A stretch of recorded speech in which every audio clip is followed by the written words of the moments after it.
آزمائش جو آتی ہے اکثر تو وجہ ہمارے گناہ ہوتے ہیں، جیسا کہ حدیث میں ہے کہ ما نزل بلاء الا بذنب، کوئی مصیبت نہیں آتی مگر سبب ہمارا گناہ ہوتا ہے۔ اور کبھی آزمائش آتی ہے جیسے انبیاء پہ آئی، اولیاء اللہ پہ آئی، ان کے گناہ تو نہیں تھے، ان کے لیے امتحان ہے تاکہ ان کے درجات بلند ہو جائے۔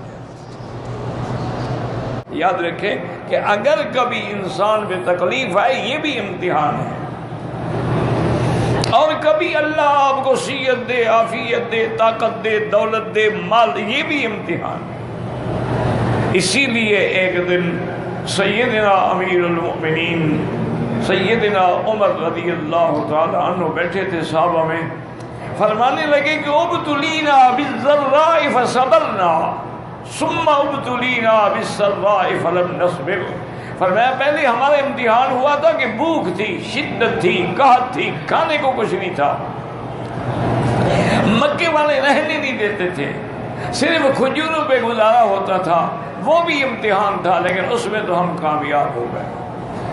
فرمایا اب اللہ نے ہمارا امتحان لیا آسانیاں دے کر کے، مال غنیمت سے بیت المال بھرے پڑے ہیں، مال غنیمت ہے، اموال ہے، تجارت ہے، اب یہ امتحان ہے۔ فرمایا اس میں مجھے ڈر ہے کہ شاید ہم کامیاب نہ ہو سکیں۔ تو ایک امتحان ہوتا ہے، یاد رکھو، مصیبت کا شدت ہے، بیماری ہے۔ دیکھا نہیں کئی اللہ والے اولیاء اللہ کی زندگی ویل چیئر پہ گزر گئی، کئی اولیاء اللہ جو ہے وہ ساری زندگی بیماریوں میں مبتلا رہے،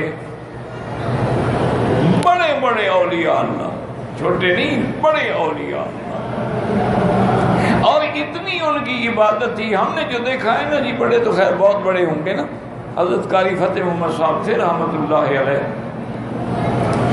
نابینا تھے، استاد القرآ تھے۔ اب آپ کے ملک میں جتنے قاری ہیں یا ان کے شاگرد ہیں یا شاگردوں کے شاگرد ہیں، اتنے بڑے آدمی تھے۔ اچھا، اور قرآن کے ساتھ اللہ نے ایسا ان کو عشق دیا تھا کہ ہر وقت زبان پہ قرآن جاری تھا، اور آپ نماز بھی پڑھتے رہتے، 4 شاگرد قرآن سنا رہے ہوتے، ایک ادھر بیٹھے ادھر بیٹھے ادھر بیٹھے، سب منظر سنا، وہ خود نماز پڑھ رہے ہیں، ان کی بھی سن رہے ہیں، جہاں کوئی غلطی کرتا پھر وہ سنبھل جاتا۔ میرے ساتھ مدینہ منورہ سے سفر کیا، میں گاڑی چلا رہا تھا تو حضرت میرے ساتھ کی سیٹ پہ بیٹھے تھے، تو قرآن پڑھتے پڑھتے پڑھتے پڑھتے کبھی میرے کندھے پہ سر رکھ کے سو جاتے، اور خاص نیند، خراٹے والی نیند آ رہی ہوتی۔ تھوڑی دیر کے بعد جب نیند کھلتی نہ، جہاں قرآن کی آیت چھوڑی تھی وہیں سے پڑھنا شروع کر۔ عجیب لوگ تھے، مجھے تو سمجھ نہیں آتا، کتنے بڑے لوگ، اللہ ان کی قبروں پہ کروڑہ رحمتیں نازل فرمائے۔ اللہ اکبر۔ اچھا، پھر یہ ہے کہ معذور ہیں، ویل چیئر پہ، ہمیشہ نماز صف اول میں، مجال ہے کبھی صف اول چھٹی ہو، اور اس کے بعد ان کا جو عمرہ ہوتا تھا نا جی، یہ ہمارے ابتدا نہیں رہا، ہمارے تو تماشے ہیں نا، یہ بس بھاگے اور گھنٹے میں عمرہ ختم، نمازیں بھی ختم، صفا بھی ختم، طواف بھی، وہ عمرہ کرنے ایک ایک عمرے میں 5-5 6-6 گھنٹے لگتے تھے۔ صفا پہ کھڑے ہیں، وہ دعا مانگ رہے تو کھڑے ہیں، گھنٹہ لگ گیا دعا مانگ رہے ہیں۔ میں جب وہ طواف کر رہے ہوتے تھے نا، تو میں حرم شریف میں کبھی کبھی پڑھا کے میں بھی چلا جاتا طواف میں، تو میں ساتھ جاتا، میرے کندھے پر بھی ہاتھ رکھ رہے تھے، میں بڑی مشکل سے ایک چکر ان کے ساتھ بھگتتا تھا، پھر آہستہ آہستہ کندھا نکال کے بھاگ جاتا،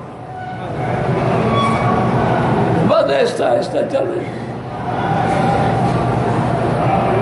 ایسے لوگ کہاں سے لے آئیں گے؟ اولئک آبائی فجئنی بمثلہم، یہ ہمارے باپ دادا تھے۔ ایک دن میں درس دے رہا تھا، نیچے درس ہوتا تھا جہاں کنکریاں بچھتی ہیں باب العمرہ کے سامنے والے پلاٹ میں، میں نے دیکھا کہ حضرت وہاں کھڑے ہیں، لوگوں کے بھی جیسے آپ بیٹھے آپ کے بالکل پیچھے کھڑے ہیں اور 2 رکعت نماز بھی پڑھ رہے ہیں۔ میرے دل میں ایک شیطانی وسوسہ آیا، میں نے کہا دیکھو آج حضرت احسان لگانے کے لیے آئے ہوئے ہیں کہ میں پھر کہوں گا مکی صاحب کو تمہارا درس میں نے بھی سنا تھا، تو یہ اپنی نماز پڑھ رہے ہیں، کھڑے اتنی دور ہیں، میرا درس کیا سن رہے ہیں بھائی؟ یہ خیال ہے، انسان ہے نا۔ دوسرے دن صبح کو جب میں طواف کے لیے گیا تو حضرت میرے کندھے پہ ہاتھ رکھا اور فرمایا کہ حضرت کل آپ جو حدیث مبارک پڑھ رہے تھے ایک دفعہ پھر پڑھے نا۔ میں نے پڑھی، انہوں نے کہا حضرت آپ نے ترجمہ تو غلط کیا ہے، اس کا ترجمہ تو یوں نہیں ہے، حضرت گنگوہی رحمۃ اللہ نے یوں لکھا۔ مجھے سمجھ آئی کہ میرا اصلاح کی ہے کہ تم سمجھتے ہو کہ میں نے نہیں سنا، میں نے سنا، تیری غلطی بھی پکڑی۔ میں نے دوسرے دن درس میں کہا شاگردوں سے کہ بھی کل جس حدیث کا ترجمہ میں نے کیا تھا وہ غلط تھا، صحیح ترجمہ یہ بات کسی نے جا کے حضرت قاری صاحب کو کہی۔ اچھا وہ درس میں اعلان کیا، کہا، انہوں نے کہا